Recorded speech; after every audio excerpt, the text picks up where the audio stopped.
Chapter 6 Parsai जी के 100 साल पर उनकी 100 व्यंग्योक्तियां।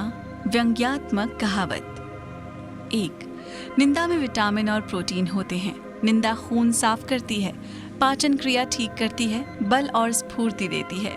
निंदा से मांसपेशियां पुष्ट होती हैं। निंदा पायरिया का तो शर्तिया इलाज है। 2. संतों को परनिंदा की मनाही होती है, इसलिए वे स्वनिंदा करके स्वास्थ्य अच्छा रखते हैं। 3. मौसम कौन कुटिल खलकामी, ये संत की विनय और आत्मग्लानि नहीं है, टॉनिक है। 4.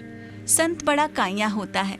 हम समझते हैं वो आत्म स्वीकृति कर रहा है, पर वास्तव में वो विटामिन और प्रोटीन खा रहा है।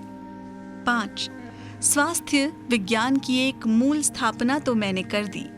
अब डॉक्टरों का कुल इतना काम बचा है कि वे शोध करें कि किस तरह की निंदा में कौन से और कितने विटामिन होते हैं, कितना प्रोटीन होता है। 6.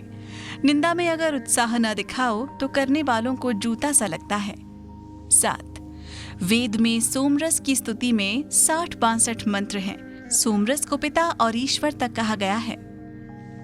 8. चेतना को दबाकर राहत पाने या चेतना का विस्तार करने के लिए सब जातियों के ऋषि किसी मादक द्रव्य का उपयोग करते हैं। 9. वे देश को पश्चिमी सभ्यता के सलाद संग खाते थे, ये जनतंत्र के अचार संग खाते हैं। 10. चेतना का विस्तार। हाँ, कई की चेतना का विस्तार देख चुका हूँ। एक संपन्न सज्जन की चेतना का इतना विस्तार हो जाता है कि वे रिक्शे वाले को रास्ते में पान खिलाते हैं, सिगरेट पिलाते हैं और फिर दुगने पैसे देते हैं। 11. पीने के बाद वे प्रोलेतारियत हो जाते हैं, पर कुछ मैंने ऐसे देखे हैं जो होश में मानवीय हो ही नहीं सकते। 12. मानवीयता उन पर रम के किक की तरह चढ़ती उतरती है। इन्हें मानवीयता के फिट आते हैं, मिर्गी की तरह। 13. सुना है मिर्गी जूता सुंघाने से उतर जाती है। इसका उल्टा भी होता है, किसी किसी को जूता सुंघाने से मानवीयता का फिट भी आ जाता है। 14. कबीर ने कहा है, मन मस्त हुआ तब क्यों बोले, ये क्यों नहीं कहा कि मन मस्त हुआ। 15. आई शैल ब्रिंग ब्यूटिफुल मुर्गा। अंग्रेजी भाषा का कमाल देखिए, थोड़ी ही पढ़ी है मगर खाने की चीज को खूबसूरत कह रहे हैं। जो भी खूबसूरत दिखा उसे खा गए। ये भाषा रूप में ही स्वाद देखती है। 16. रूप देखकर उल्लास नहीं होता, जीभ में पानी आने लगता है। 17. ऐसी भाषा साम्राज्यवाद के बड़े काम की होती है। 18. India is a beautiful country. और छुरी कांटे से इंडिया को खाने लगे। जब आधा खा चुके तब देशी खाने वालों ने कहा, अगर इंडिया इतना खूबसूरत है तो बाकी हमें खा लेने दो, तुमने इंडिया खा लिया। 19. बाकी बचा भारत हमें खाने दो। अंग्रेज ने कहा, अच्छा हमें 10 लगने लगे हैं, हम तो जाते हैं, तुम खाते रहना। 20. ये बातचीत 1947 में हुई थी। हम लोगों ने कहा अहिंसक क्रांति हो गई। बाहर वालों ने कहा ये ट्रांसफर ऑफ पावर है, सत्ता का हस्तांतरण। मगर सच पूछो तो ये ट्रांसफर ऑफ डिश हुआ। थाली उनके सामने से इनके सामने आ गई। 21. ये देश को पश्चिमी सभ्यता के सलाद के साथ खाते थे, ये जनतंत्र के अचार के साथ खाते हैं। 22. हम खिड़की हवा और रोशनी के लिए बनवाते हैं, मगर वास्तव में खिड़की अंदर झांकने के लिए होती है। 23. कितने लोग हैं जो चरित्रहीन होने की इच्छा मन में पाले रहते हैं मगर हो नहीं सकते और निरे चरित्रवान होकर मर जाते हैं।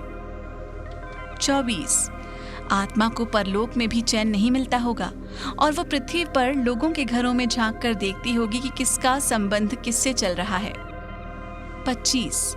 भला आदमी है, ईमानदार, सच्चा, दयालु, त्यागी। वो धोखा नहीं करता, काला बाजारी नहीं करता, किसी को ठगता नहीं है, घूस नहीं खाता, किसी का बुरा नहीं करता। 26. स्वतंत्रता दिवस भीगता है और गणतंत्र दिवस ठिठुरता है। 27. बड़े की हार पर छोटे आदमी को दुखी होने का कोई हक नहीं। 28. समाजवाद इसी को कहते हैं कि बड़े की हार पर बड़ा दुखी हो और छोटे की हार पर छोटा। हार के मामले में वर्ग संघर्ष खत्म हो गया। 29. प्रत्यक्ष मातम पुरसी में मैं हमेशा फेल हुआ हूँ।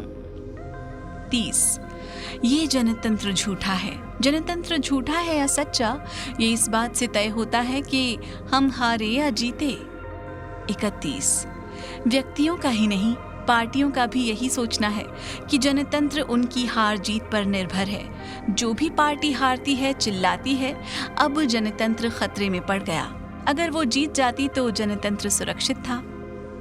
32, लाउड स्पीकर का नेता जाति की वृद्धि में क्या स्थान है, ये शोध का विषय है।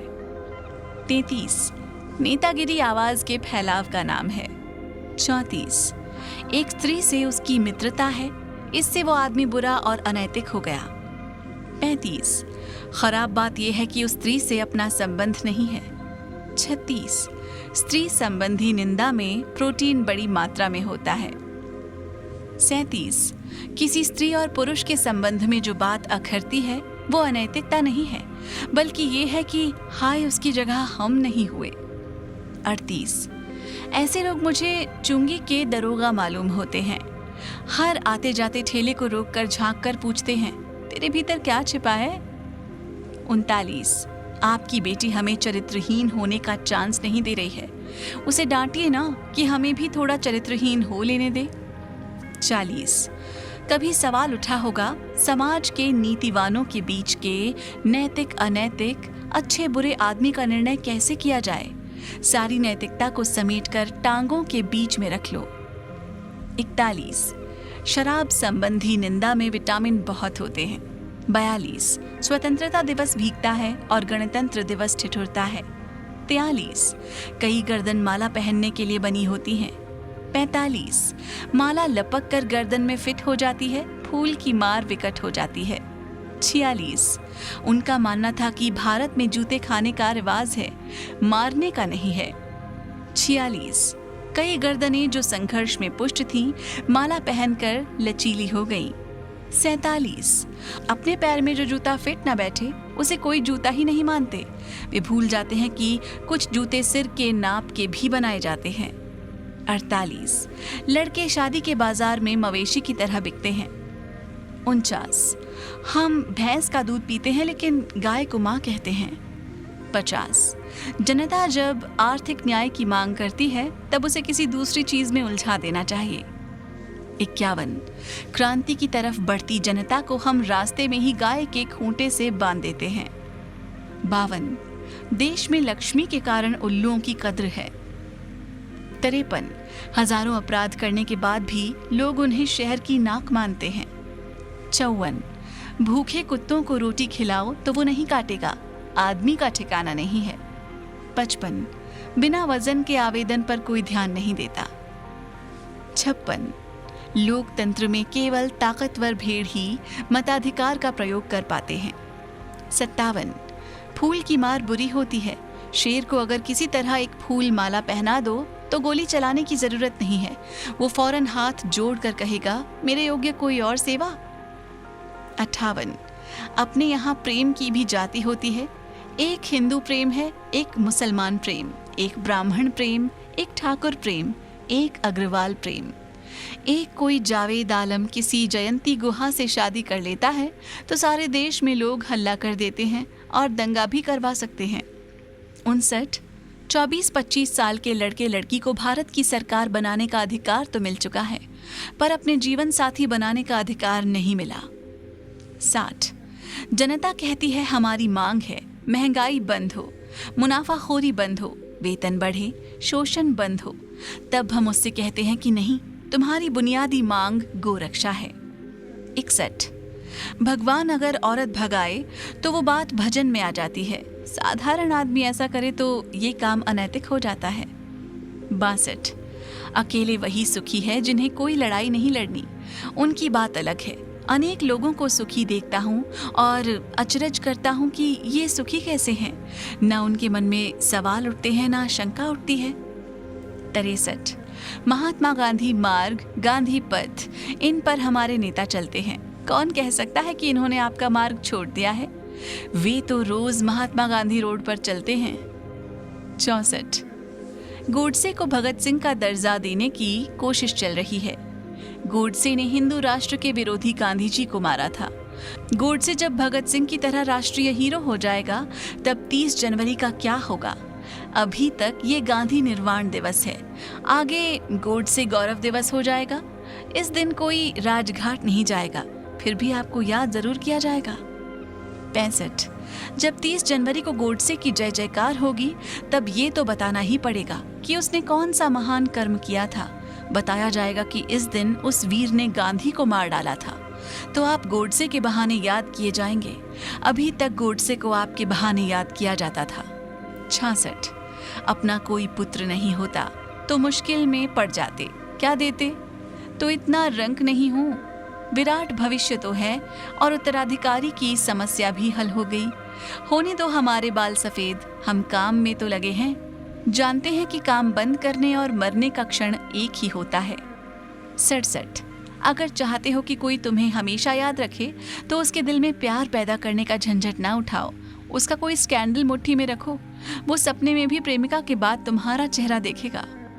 68 विचार जब लुप्त हो जाता है या विचार प्रकट करने में बाधा होती है या किसी के विरोध से भय लगने लगता है, तब तर्क का स्थान हुल्लड़ या गुंडागर्दी ले लेती है। 69 धन उधार देकर समाज का शोषण करने वाले धनपति को जिस दिन महाजन कहा गया होगा, उस दिन ही मनुष्यता की हार हो गई। 70 हम मानसिक रूप से दोगले नहीं तिगले हैं, संस्कारों से सामंतवादी हैं, जीवन मूल्य अंध्र पूंजीवादी हैं और बातें समाजवाद की करते हैं। 71 फासिस्ट संगठन की विशेषता होती है कि दिमाग सिर्फ नेता के पास होता है, बाकी सब कार्यकर्ताओं के पास सिर्फ शरीर होता है। 72 दुनिया में भाषा अभिव्यक्ति के काम आती है, इस देश में दंगे के काम आती है। 73 जब शर्म की बात गर्व की बात बन जाए, तब समझो कि जनतंत्र बढ़िया चल रहा है। 74 जो पानी छान कर पीते हैं वो आदमी का खून बिना छाने पी जाते हैं। 75 भगवान रखना भी एक झंझट ही है, वो हर बात पर दंड देने लगता है। 76 लेखक को आदरणीय होने से बचना चाहिए, आदरणीय हुआ कि गया। 77 निंदा का उद्गम ही हीनता और कमजोरी से होता है।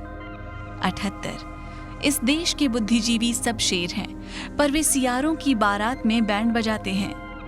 79 रोटी खाने से ही कोई मोटा नहीं होता, चंदा या घूस खाने से होता है, बेईमानी के पैसे में ही पौष्टिक तत्व बचे हैं। 80 अच्छा भोजन करने के बाद मैं अक्सर मानवतावादी हो जाता हूँ। 81 कुसंस्कारों की जड़ें बड़ी गहरी होती हैं। 82 सबसे विकट आत्मविश्वास मूर्खता का होता है। 83 अद्भुत सहनशीलता है इस देश के आदमी में और बड़ी भयावह तटस्थता। कोई उसे पीट कर पैसे छीन ले तो वो दान का मंत्र पढ़ने लगता है। 84 शासन का घूंसा किसी बड़ी और पुष्ट पीठ पर उठता तो है, पर न जाने किस चमत्कार से बड़ी पीठ खिसक जाती है और किसी दुर्बल की पीठ पर घूंसा पड़ जाता है। 85 मेरी आत्मा बड़ी सुलझी हुई बात कह देती है कभी कभी। अच्छी आत्मा फोल्डिंग कुर्सी की तरह होनी चाहिए, जरूरत पड़ी तब फैलाकर उस पर बैठ गए, नहीं तो मोड़कर कोने में टिका दिया। 86 मैंने ऐसे आदमी देखे हैं जिनमें किसी ने अपनी आत्मा कुत्ते में रख दी है, किसी ने सुअर में। अब तो जानवरों ने भी ये विद्या सीख ली है और कुछ कुत्ते और सुअर अपनी आत्मा किसी आदमी में रख देते हैं। 87 इज्जतदार आदमी ऊंचे झाड़ की ऊंची टहनी पर दूसरे के बनाए घोंसले में अंडे देता है।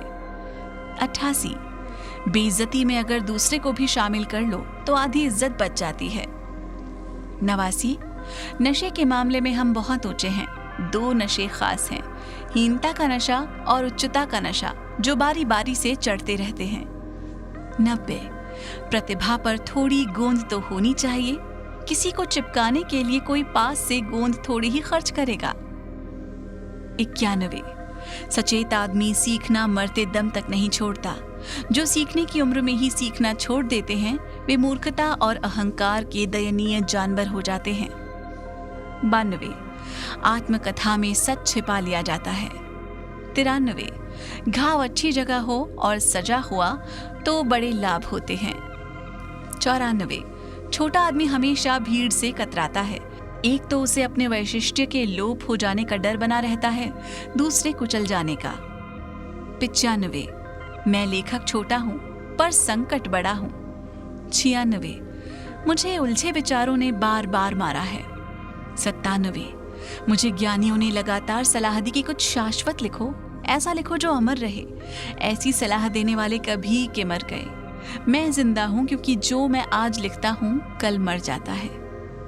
98, लेखकों को मेरी सलाह है कि ऐसा सोचकर कभी मत लिखो कि मैं शाश्वत लिख रहा हूं। शाश्वत लिखने वाले तुरंत मृत्यु को प्राप्त होते हैं। अपना लिखा जो रोज मरता देखते हैं वही अमर होते हैं। 99, जो अपने युग के प्रति ईमानदार नहीं है वो अनंतकाल के प्रति क्या ईमानदार होगा। 100, मेरी सुलझी हुई दृष्टि का यही रहस्य है। दूसरों को सुख का रास्ता बताने के लिए मैं प्रश्न और उत्तर बता देता। नोट, इंटरनेट के माध्यम से एकत्र